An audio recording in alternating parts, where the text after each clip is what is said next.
Goeienaand geliefdes en welkom by vanaand se aanlyn Bybelstudie.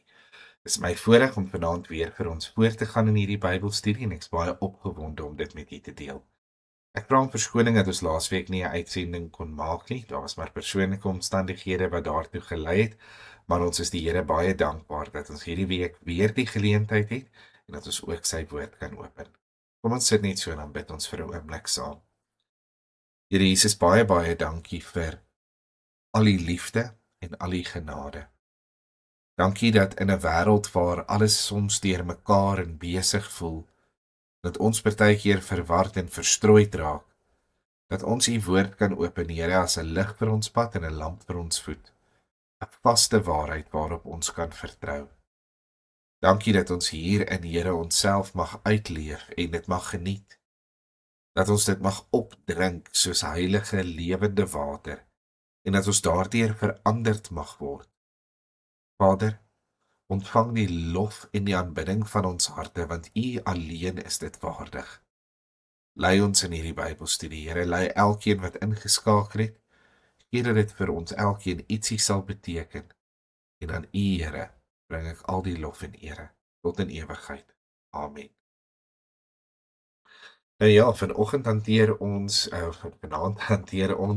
1 Johannes 5 vers 9 tot en met vers 11 en die tema hierso is die getuienis van God. Nou, ons sal sien in hierdie gedeelte, as ek net my muis so oor dit hou, sal jy sien die woordjie getuienis wat homself 'n hele paar keer, dit lyk so 6 keer in hierdie 3 versies kom herhaal. Dis baie duidelik waaroor Johannes besig is om met ons te gesels. En dit stroop met dit waarmee Johannes besig is in hierdie hoofstuk. So net om onsself so 'n bietjie te oriënteer, sodat ons reg kan dink wanneer ons by hierdie hoofstuk kom, sal ek baie graag na die res van van hoofstuk 5 wil kyk.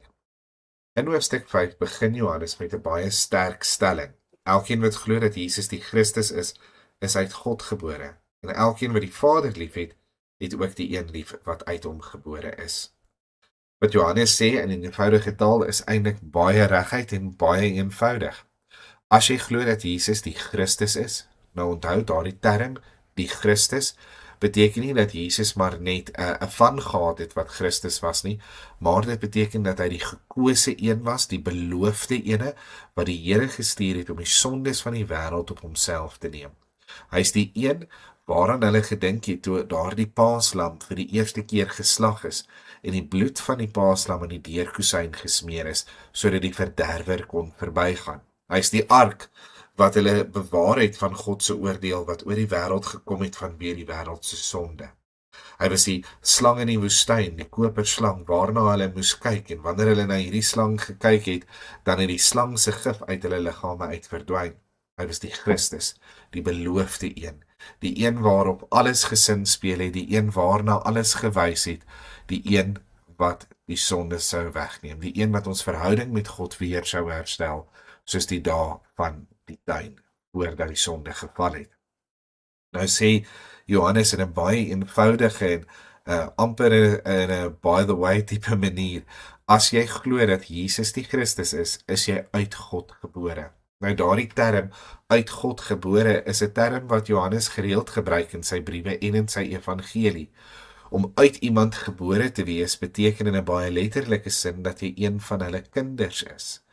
En wat Johannes in 'n baie eenvoudige manier kom sê, is dat as jy glo dat Jesus Christus die Christus is, dan is jy uit God gebore. En dan sê hy, jy kan nie die Here aanneem en die Here Jesus verwerp nie, want elkeen wat die Vader het ook die een lief wat uit hom gebore is. Onthou Johannes skryf van mense wat blootgestel was in daardie dae aan allerlei dwalinge.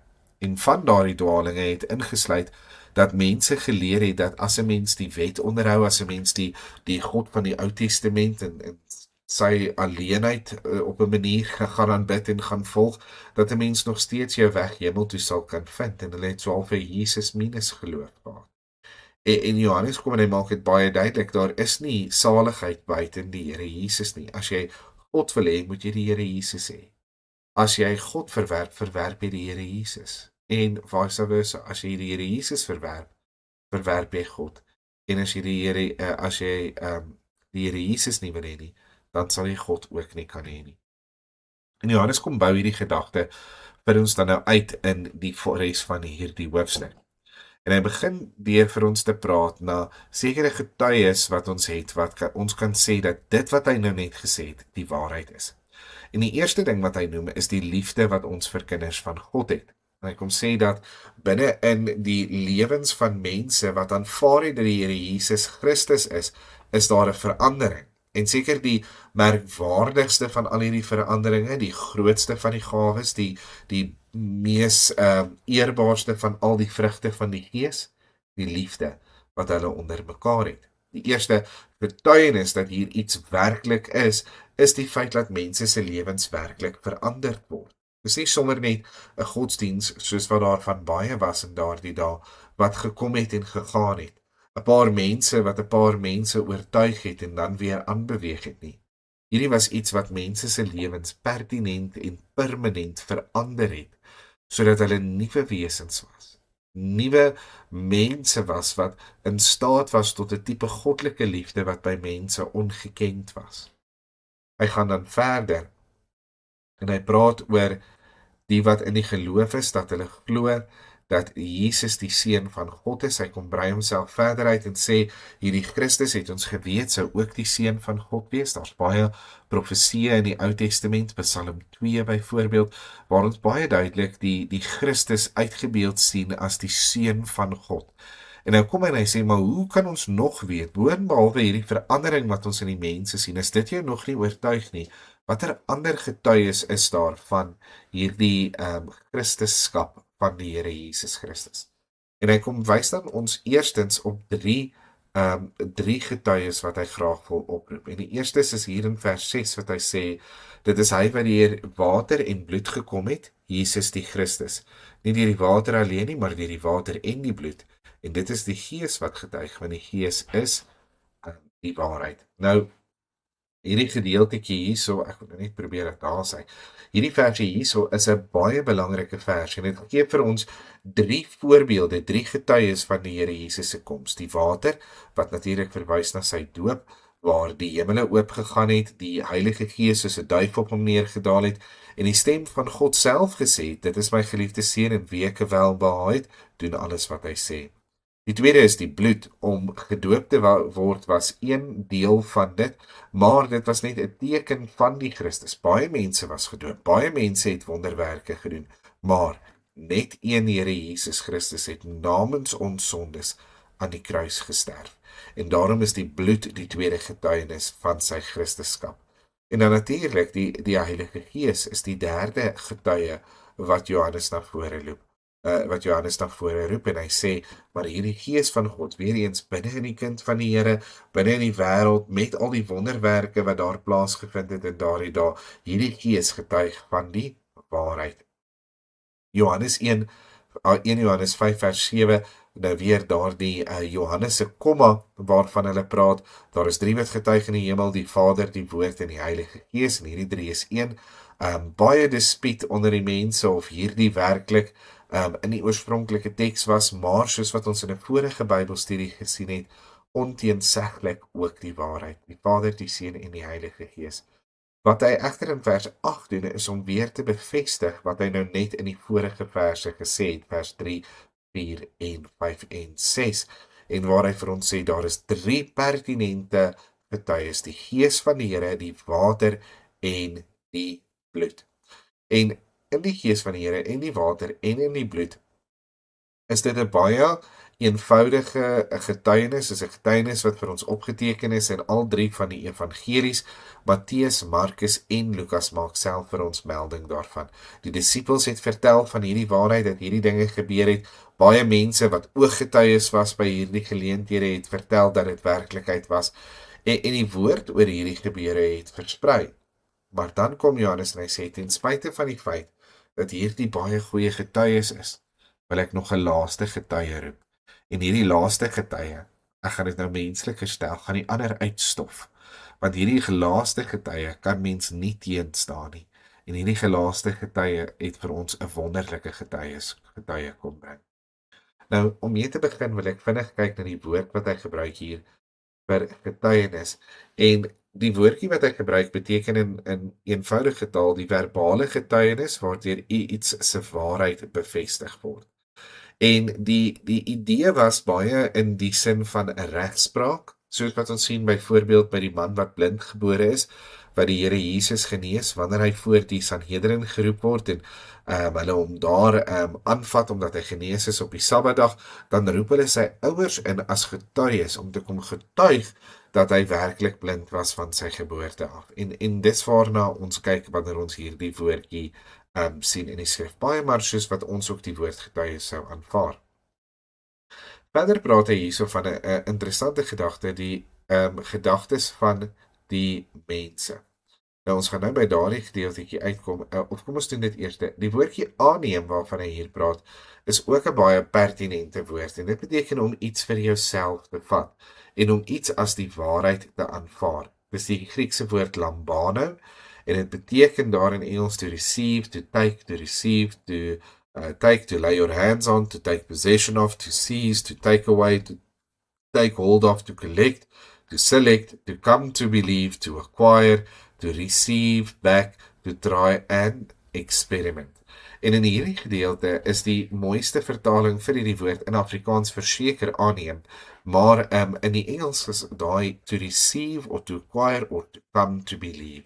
Met ander woorde, hy sê hierso, as ons die getuienis van die mense, en hierdie woordjie kan ons amper maar vervang met die woordjie glo, as ons dit wat mense sê vir die waarheid aanneem. En nou hierso roep Johannes 'n baie bekende gebruik op. Johannes gebruik 'n veronderstelling om sy rede te voer, die feit dat ons menslike getuies so maklik aanvaar, word hier die basis van sy argument. Verwys waarskynlik na die getuienis van Johannes die Doper of na die getuienis van die geboorte, doop en kruisiging van die Here Jesus deur die skrywers van die 3 evangelies, Matteus, Markus en Lukas. Nou, om dit in 'n eenvoudige term te sit, Johannes sê hier en hy sê ek het iets opgelet as ek kyk na die gewone regsaake wat ons het elke dag. In daardie regsaake, wanneer 'n getuie opgeroep word, is dit amper asof meeste van die goed wat daardie getuie sê deur die mense aanvaar word. Inteendeel, dit moet amper bewys word dat daardie ou nie die waarheid praat nie voordat iemand hom kan betwyfel. En die teenoorgestelde is amper waar van die beskuldigde, nê? As die beskuldige ietsie sê, dan wonder 'n mens altyd, maar is dit regtig so? Maar die getuienisse se getuies word baie keer aangeneem. En nou kom Johannes en hy sê, as ons dan die getuies van mense aangeneem het, en hy probeer daarby sê, maar ons het die getuies van mense aangeneem, ons het geglo wat Matteus en Markus en Lukas gesê het, ons het geglo wat baie van hierdie ander mense gesê het, want hulle het ons van hulle ervaring, hulle eie geskiedenis vertel toe hulle dit vertel het. So hy maak dat hierdie eerste deel waar is, en nou gaan hy die tweede deel van hierdie argument op dit bou, om te sê, as dit die waarheid is, as ons dan nou hierdie mense so aanvaar het, dan die getuienis van God is groter. Die getuienis van God is groter. En hier is 'n paar interessanthede wat ons hier moet sê. Eerste die woordjie getuienis van God.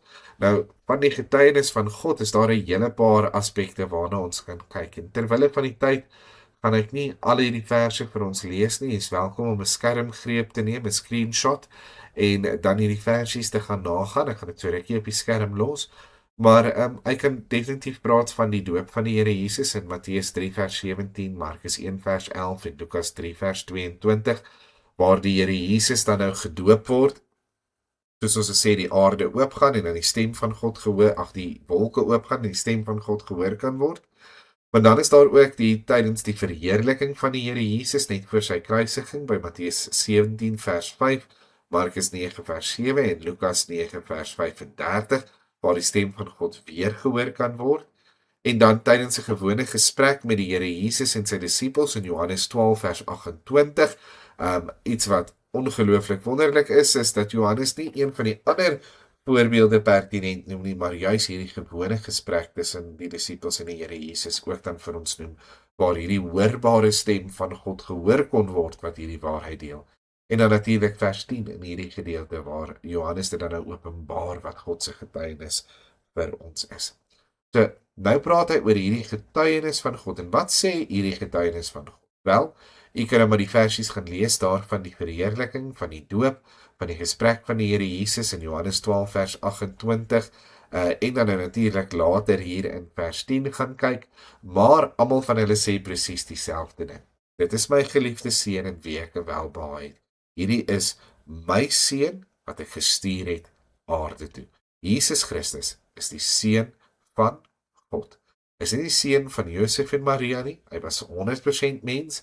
Hy het op aarde gebly en geleef. Hy was uit Maria uitgebore, maar hy was die seun van God gewees.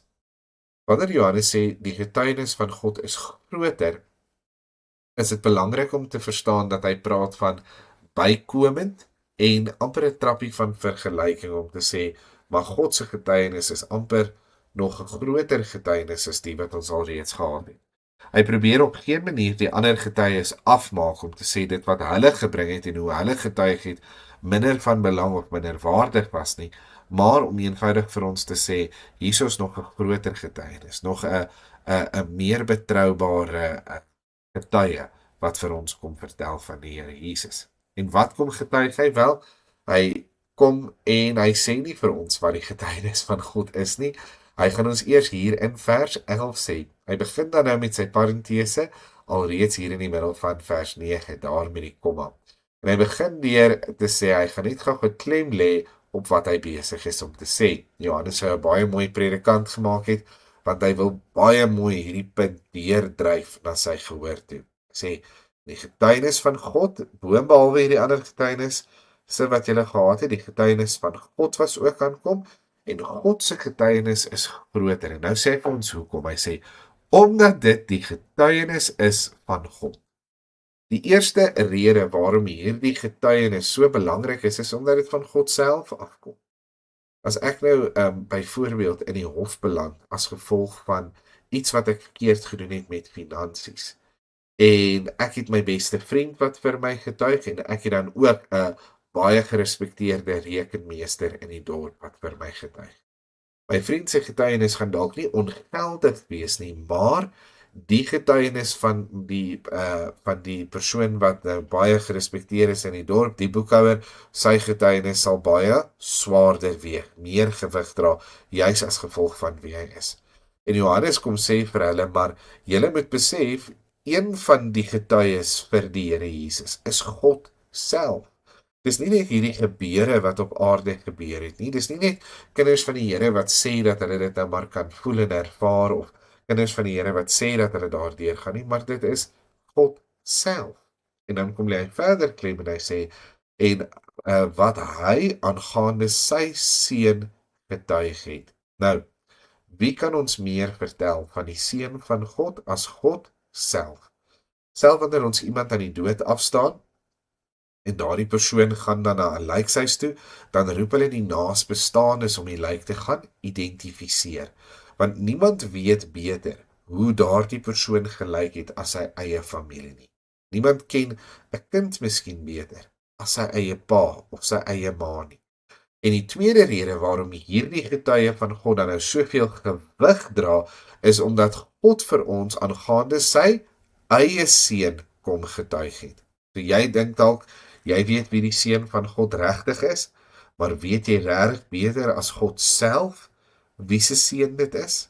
Dis Johannes se punt. So die getuie is kredietwaardig omdat dit God is wat getuig, en dan die tweede baie belangrike punt, dit is hy wat van sy eie seun vir ons getuig. Hy lê vir die tweede keer klem in hierdie gedeelte. En nou kom ons by die hoofdeel van die insetsel. En dis 'n baie interessante gedeelte hierso. In vers 10 hy sê, wie in die seun van God glo, het die getuienis in homself. Hy wat God nie glo nie, het hom tot leienaar gemaak, omdat hy die getuienis nie geglo het wat God aangaande sy seun getuig het nie. Nou, die eerste gedagte wat ons hierso sien, is hierdie, ek wil amper sê, voorsetselfrase hierso, in die seun van God glo, en dis 'n baie belangrike ding wat Johannes hier gebruik, maar ons gaan nou daarna kyk. Eerste moet ons opmerk dat hierdie hele ding is 'n parentese rakende die gelowige se verhouding tot die getuienis van God, voordat die getuienis in vers 11 aan ons geopenbaar word. So in vers 9 sê hy, God het getuig. En hierdie getuienis is groot. Dis groot van, is God wat getuig. Dis groot van, is God wat oor sy eie seun praat. En nou kom hy eers en hy kom sê vir ons, maar wat is ons verhouding teenoor hierdie getuienis? En dan kom hy in vers 11 en sê, en dit is die getuienis. So hy kom gee daarom vir ons wat dit nou, ek wil amper sê, actually is wat die Here vir ons gesê het, maar hy kom doen dit eers in vers 11. Maar vers 10 is glad nie iets om weg te gooi nie, want is kosbaar wat hy hierin ook vir ons leer. Hy sê, wie in die seun van God glo. Nou, hierdie uitdrukking om in die seun van God te glo, is 'n term wat hulle 'n formule noem in Johannes se skryfstukke. En in Johannes se skryfstukke gebruik hy sekere formules, sekere uitdrukkings om sekere idees oor te dra. Met ander woorde, hy praat byvoorbeeld dat iemand uit God is, beteken dat hulle 'n kind van God is, of dat hulle in daardie sfeer, daardie kamp van die Here staan. Nou in hierdie gedeelte sê hy, wie in die seun van God glo. Nou kom ons kyk net wat staan hier oor glo. In hoofstuk 3 vers 24 gebruik Johannes die aorist term, en daar staan 'n vreeslike woord, dis pisteumen, wat geloof maar beteken, wat van die begin van iemand se geloof in Christus uitdruk. Met ander woorde, as hy sê pisteumen, dan praat hy oor iemand wat begin glo het in die Here Jesus. Maar hier gebruik hy die teenwoordige pisteuon, om iemand, ek spreek daai verskriklik uit, pisteuon, nou, dit is moeilik, om iemand se volgehoue geloof in Christus te beskryf. So die tipe geloof hier is belangrik. Dit verwys nie na iemand wat 'n eenvoudig glo in die bestaan en wese van die Here Jesus nie, maar dit beteken dat iemand die Here Jesus self glo. Hulle glo dit wat hy gesê het, dit wat God van hom gesê het, dit wat oor die Here Jesus gaan. Dit praat van hierdie volgehoue vertroue dat die Here Jesus die waarheid was, dat hy die waarheid gepraat het, en dat ons maar hierdie waarheid kan volg. Dis saligmakende geloof. Onthou die Bybel leer vir ons, die duiwels glo ook, en hulle sidder. Met ander woorde, daar is duiwels wat glo in die bestaan van die Here Jesus. Hulle glo hy was 'n mens gewees, hulle glo hy was God gewees, hulle glo hy het op die aarde geloop, hulle glo hy het gesterwe vir ons sondes, hulle glo hy het opgestaan en hulle het al hierdie feite, maar dit het nog nie deurgedring na die hart toe nie. Dit het nog nie 'n geloof geword waarin iemand gewandel het nie. Maar nou sê hy, wie in die seun van God glo, met ander woorde daai wandelgeloof, daardie werklike vertroue dat dit wat die Here Jesus gesê het waar was vir my, dat ek 'n verlosser nodig gehad het, dat ek my sondes moes bely, dat ek by die kruis van Golgotha moes kniel, dat ek hom moes aanneem en my omvolg, dat ek my kruis moes opneem en myself sterwe en agter hom moes aanstap. As ek dit glo, as ek in hierdie seun van God glo, en dan sê hy, dan het ek die getuienis in homself. Nou hierdie getuienis praat nie van die innerlike getuienis soos voor nie, maar ewig van die gelowige se behoefte om aan God se getuienis vas te kleef. Met ander woorde wat hy hier sê in eenvoudige Afrikaans is, as jy 'n kind van die Here Jesus is, as jy werklik saam met die Here Jesus loop, dan glo jy eintlik al klaar dit wat God getuig het van die Here Jesus. Met ander woorde, daar's nie 'n nuwe getuienis of 'n nuwe openbaring wat jy nou moet glo nie, maar as jy 'n pad met die Here Jesus stap, as jy regtig jou hart en jou lewe vir die Here Jesus oorgegee het en dit in sy hande gelaat het, dan het jy al reeds hierdie getuienis begin beleef. Nou, ek wil hier na die nota kyk, hy sê, is 'n skerp kontras wat hy nou gaan skep, tussen die wat aan die getuienis vashou, teenoor die ongelowige wat God tot leenaar maak. Nou, hier sien ons daardie Z wat ons voorheen gesien het ook, wat vir ons 'n teenstelling inbly. En hy het nou genoeg gepraat met ons oor die wat in die Here glo. Nou gaan hy vir ons kom sê, maar hoe lyk iemand wat nie in die Here glo nie? Ons weet, iemand wat aan die Here Jesus glo, hou vas aan dit wat God vir ons van die Here Jesus gesê het, met ander woorde, dat hy die Christus was, dat hy die seun van God was. Maar wat gebeur met iemand wat nie hierdie dinge glo nie? Hy sê, hy wat God nie glo nie, en hy gebruik daar die perfekte tens, daardie blou pyltjie hierso, beteken maar eenvoudig die perfekte tens, en dit beteken, hy gaan vir ons hierso iets kom verduidelik. Hy sê, let wel, Dit is hierdie geval dat God iemand se bestaan ontken nie, maar vol wetende dat God bestaan, ontken hulle die getuienis van God. En daarom maak hulle hom in effek tot leenaar. Daarom mag 'n persoon dalk erken, ek wil eintlik hierdie hele nota wat ek hier getik het lees. Daarom mag 'n persoon dalk erken en sê ek glo in Jesus. Maar as hulle die opstanding, maagdelike geboorte, dat hy die enigste weg van verlossing en menslikheid of sy goddelikheid ontken, dan maak hulle God tot leenaar. Enige aangeplakte Jesus wat nie meer in lyn is met moderne waardes of minder in lyn is met wat God sê oor sy kind nie, is 'n ontkenning van God se eie getuienis. Met ander woorde, God het die Here Jesus van ons kom openbaar in die skrif, en as iemand nou aanpassings wil maak, dan maak hulle eintlik God tot 'n leenaar. Dit is soos hy getuig het in hoofstuk 2 vers 22 tot 23. Jy kan nie God lief hê en die Here Jesus verwerp nie. Om die een te verwerp is om die ander te verwerp, en vice versa. En hier wil ek net vir 'n oomblik om stil staan en ek sê, wanneer Johannes hierso besig is om te sê dat ons God moet glo en dat ons die getuienis van God in ons harte kom hê, dan beteken dit ons glo in die Here Jesus Christus wat in die skrif, in die Bybel vir ons kom openbaar is. Nie 'n Jesus wat vir ons aanvaarbaar is nie. Ek wil 'n voorbeeld maak. Ek sit die ander dag en ek luister na iemand wat praat, hulle is besig om 'n opening te hou, en hulle sê in hierdie opening, ja, ons moet net besef dat die Here Jesus nie vir ons gelei het aan die kruis nie, maar hy het gekies om aan daardie kruis te gaan hang vir ons sondes, en hy wil ook nie hê dat ons moet ly nie. Daarom sal hy nie gelei het nie, want dan is hy 'n slegte voorbeeld. En ek luister na hierdie getuienis en ek dink by myself dat terwyl ek dalk die hart van hierdie persoon regtig verstaan, is dit absoluut verwyderd van die Bybelse Here Jesus Christus. Die Here Jesus Christus het van die begin af geweet dat hy gekom het om te leef en te ly vir die sondes van hierdie wêreld. Met ander woorde, die Bybel kom gee vir ons 'n Jesus Christus wat nie altyd vereerbaar is in moderne samelewing nie. Hulle stel nie belang in 'n Christus Jesus wat gekom het om te soek en te red die wat verlore is nie, omdat dit van hulle vereis om te erken dat hulle verlore is. Hulle hou van 'n motiverings-Jesus, 'n Jesus wat vir ons leer hoe om altyd positief te bly, 'n Jesus wat vir ons krag gee wanneer ons moeg is, 'n Jesus wat vir ons wil saamstap en ons motiveerder wil wees. En hulle maak van Jesus eintlik maar 'n Engelse cheerleader wat net agter ons aanloop en die beste vir ons wil hê, soos 'n pappa en 'n mamma wat langs 'n rugbyveld staan en net skree omdat hulle altyd die beste vir ons wil hê. En as ons in die skrif gaan kyk, sien ons glad nie dit van die Here Jesus nie. Ons sien nie dat die Here Jesus altyd die beste wou gehad het en altyd die beste en die maklikste weg wat het vir mense nie, inteendeel. Hy is die een wat die disippels uitgestuur het op die storm. Hy is die een wat gesê het, in die wêreld gaan julle dit moeilik hê. Vader, ek stuur hulle uit soos skape onder die wolwe. Hy is die een wat gesê het dat hy sal moet ly en sal moet sterwe. Die Vader, nie my wil nie, maar u wil, sweet soos bloeddruppels wat by hom afgeloop het. Die Here Jesus het gekom sodat hy kan soek en kan red die wat verlore is. Daarom het hy die swaard gebring, nie net vrede nie. En hierdie Jesus, hoewel hy nie 'n maklike Jesus is om te aanvaar nie, is dit die enigste Jesus wat ons kan ervaar as ons saligmaking in hom wil hê.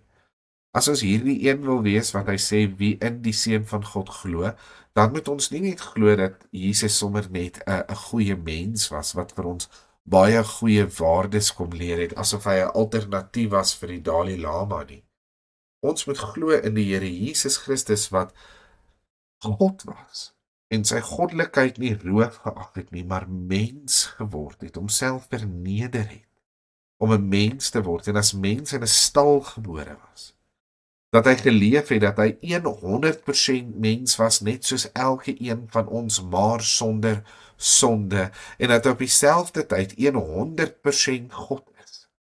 Dat hy geweet het, van die begin af, dat hy op pad is, dat sy uur en sy tyd sou kom, wanneer hy aan die kruis van Golgotha sou hang en die smart sou dra vir die sondes van die wêreld, sodat elkeen wat in hom glo, nie elkeen nie, maar elkeen wat in hom glo, nie verlore hoef te gaan nie, maar die ewige lewe kan hê, sodat God daar aan die kruis ons sondes op homself kon neem en sonde kon word, sodat daardie sonde gekruisig kon word, en ons daardeur weergebore kon word in 'n nuwe lewe in. Dat daardie Here Jesus opgestaan het uit die dood, opgevaar het na die hemel, sit aan die regterhand van God. Dat daardie Here Jesus uit 'n maagd gebore is, dat hy in die hemel sit, dat hy weer sal kom en wanneer hy weer sal kom, dat sy mantel in bloed gedruk sal wees van sy vyande wat hy gaan kom vermorsel. Nie 'n motiveringsprediker nie 'n cheerleader wat agter jou aanloop nie, maar 'n oorwinnaar en 'n God en 'n Here. Dis die God wat ons moet aanvaar. En nou hoor wat hy sê, hy wat God nie glo nie, wat nie in hierdie Jesus wil glo nie. Dis nie net 'n persoonlike ding nie, maar hy maak God tot 'n leienaar. Hy maak God tot 'n leienaar. Hy sê vir die Here in effek, dit wat U vir ons kom openbaar het in die skrif, die dinge wat die Bybel vir ons kom wys het van die Here Jesus, dis nie die waarheid wat U besig is om te praat nie. Die waarheid is eintlik hierdie uitgedinkte Jesus wat ek vir myself gemaklik gemaak het. Dink ek amper direk aan Paulus wat skryf van die Galasiërs. Dit verbaas my dat julle so vinnig afvallig geword het aan 'n ander evangelie terwyl daar geen ander was nie. En kan 'n mens amper hoor Johannes in dieselfde taal sou skryf, dit verbaas my dat julle gedink het dat daar dalk 'n ander Christus was terwyl daar geen ander was nie. Hy was nie net 'n mens nie, hy was nie net 'n gees wat gekom het nie, hy was nie net 'n dit of 'n dat of al hierdie nonsens wat die mense gesê het en geleer het vir hierdie kerk aan wie hy skryf nie. Hy was die seun van God wat vlees geword het. Dan kom hy in die volgende gedeelte en hy sê, omdat hy die getuienis nie geglo het wat God aangaande sy seun getuig het nie. En Johannes is hier besig om 'n baie interessante ding te sê. Daai getuig is weer in die perfekte tyd. Dit beteken daar's 'n resultaat as gevolg van iets wat in die verlede gebeur het. Dis hoe hy daardie woord skryf. God het getuig, daardie getuienis was afgehandel, dit was klaar, dis 'n volbragte perfekte gebeurtenis in die verlede, nie perfek in die sin van dit wat gebeur het is volmaak nie, maar dit is volmaak afgehandel. Dis wat die perfekte tyd beteken. En die gevolg van daardie getuienis wat nie geglo is nie, is dat jy God aktief tot 'n leienaar gemaak het en 'n ongelowige geword het. Daarom as Johannes dit nou baie plain in Afrikaans sou kon sê, sou hy miskien ietsie gesê het soos, jy is ongered, jy is ongelowig, omdat jy nie geglo het, omdat jy gekies het, om nie te glo in die Here Jesus Christus wat die Bybel vir ons kom openbaar het. Daar's een Jesus wat red, en dis die Jesus waarvan God in sy woord. Dis die Jesus waarvan hy praat toe hy deur heilige manne geïnspireer deur die Heilige Gees vir ons die evangelies en die Handelinge en die sendbriewe neergepen het. Dis die enigste Here Jesus Christus wat saligmakend is, want dis wat God van self gesê het van sy eie seun. Jy kan soveel argumente en teorieë en gedagtes hê as wat jy wil, maar op die ou einde van jy moet besef, dis 'n baie binêre keuse. Of jy aanvaar wat die Here sê oor sy seun in die skrif, of jy erken dat jy God en sy skrif tot 'n leuen maak deur jou eie weergawe uit te dink. Daar's 'n groot beweging vandag in die kerk, ongelukkig, van mense wat sê, daar's nie so iets soos waarheid nie. Elke persoon maak maar sy eie waarheid op. Wat vir jou waarheid is nie noodwendig vir my waarheid nie. En dan het hulle seker 'n klomp optiese illusies om vir jou nou te kan wys dat jy uit twee perspektiewe na dieselfde ding kan kyk en dit lyk vir die ou so en dit lyk vir daai ou so, maar dit is eintlik maar dieselfde ding. En ek dink as Johannes dit moes hoor, het hy gesê dis absolute snert. Daar's nie jou waarheid en my waarheid nie, daar's God se waarheid en die leuen. Of jy hang in die leuen vas, of jy hang in God se waarheid vas, maar jy kan nie in albei vashou nie. Ergens gaan jy moet kies. En as jy nie God se waarheid gekies het, het jy eintlik al klaar gekies om in die leuen vas te hou en God tot 'n leienaar te maak. Dan moet jy jou 'n aantuiging teenoor God moet jy gaan bely. Jy moet vir die Here gaan sê, Here, ek is jammer ek het U tot leienaar gemaak. Ek het nie bedoel om U tot leienaar te maak nie. Wee my dat ek U tot leienaar gemaak het en jy moet bekeer van daardie sonde. En jy bekeer tot hierdie Jesus van die skrif. Dis die seun van God, waarvan God vir ons vertel. En dis hierdie kragtige insetsel, hierdie parentese wat Johannes in vers 10 vir ons kom gee. En dan uiteindelik breek vers 11 aan, waarin hy vir ons sê, en dit is die getuienis. Dit is nou uiteindelik die getuienis. En God kom openbaar vir ons twee baie besondere waarhede in hierdie gedeelte. Die eerste is, dat God ons die ewige lewe gee. Dat God ons die ewige lewe gegee het. Dis weer eens 'n afgehandelde werk in die verlede tyd hierso. En ek wil net vir 'n oomblik hierby stil staan, maar want daar's so baie dwalinge en mense wat van die pad afraak in terme van hulle godsdienst en hulle verstaan van die Bybel, wat so eenvoudig opgelos word in hierdie een frase: God het ons die ewige lewe gegee. Ons het dit nie verdien nie. Ons het nie daarvoor gewerk nie. Ons het nie in die regte kerk behoort nie, ons het nie die regte hoeveelheid dope afgelê nie, ons het nie 'n pelgrimstog afgehandel nie, daar was geen hoeveelheid geld vir die kerk gegee nie, daar was geen ander voorwaarde as dat ons dit net ontvang het nie. God het dit vir ons gegee. Ek dink so in Efesiërs 2 vers 8 tot 9, dit is 'n gawe van God, nie deur menslike werke nie, sodat niemand kan roep nie, dit is genade van die Here af. Ek het hier vir ons 'n gedeeltetjie saamgesit, ek soek nou my muis oor daar sy, wat ek nou vir ons in die notas sal lees, en dit staan in Romeine 4 vers 1 tot 5, wat hy sê, wat sal ons dan sê, het Abraham, ons vader na die vlees verkry? So, nou sê hy, wat het Abraham dan by die Here gekry? Ons vader na die vlees beteken maar net, hy was 'n Jood net soos ons. En dan sê hy, want as Abraham in die werke regverdig is, het hy iets om op te roem. Hy sê, as Abraham hemel toe kan gaan, omdat hy werke gedoen het, dan kan hy trots wees op homself. Nee, dit wil gedoen word, maar nie teenoor God. Nee, ek kan nie teenoor die Here roem nie, want selfs ons goeie werke is vir God nie regtig goeie werke nie, en dis dan nie God wat enigiets hier gedoen het nie, so God kry geen roem nie, Abraham kry die roem, dis sy goeie werke. Maar dan sê hy, nee, wat sê die skrif? Wat sê die Bybel?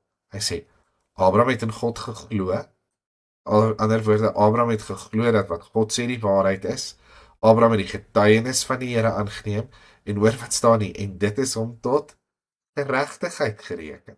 Met ander woorde, hierdie woord geregtigheid beteken, sy saak is reggemaak by God.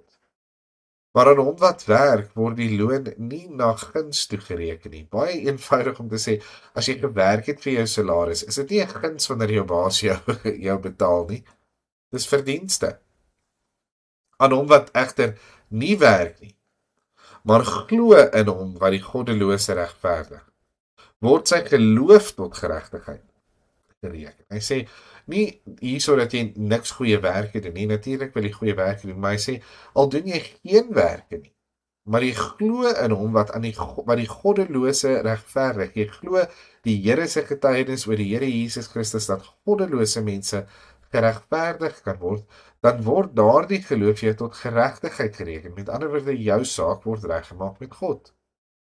Soos Dawid ook die mense salig spreek aan wie God geregtigheid toegereken het, sonder werke.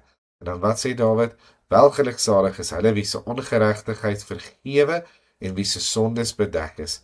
Welgeluksalig is die man aan wie die Here die sonde nie toereken nie.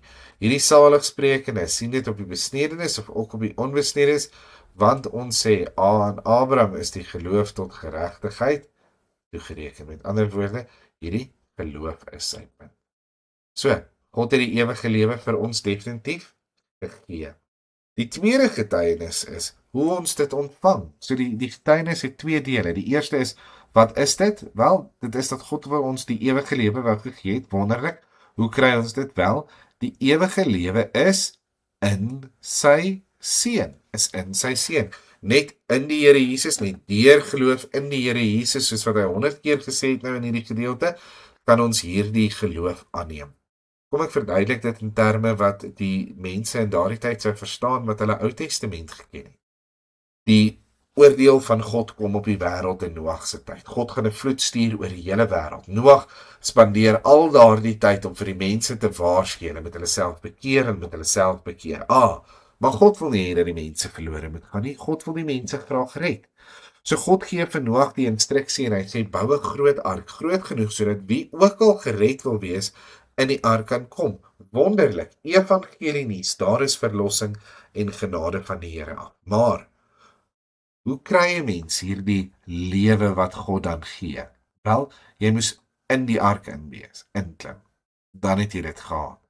Dink aan die slang, die koperslang in die woestyn.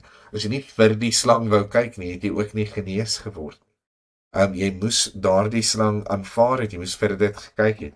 Dink aan die bloed van die lam wat aan die deurkusyne gesmeer is. God gee weer eens die uitweg.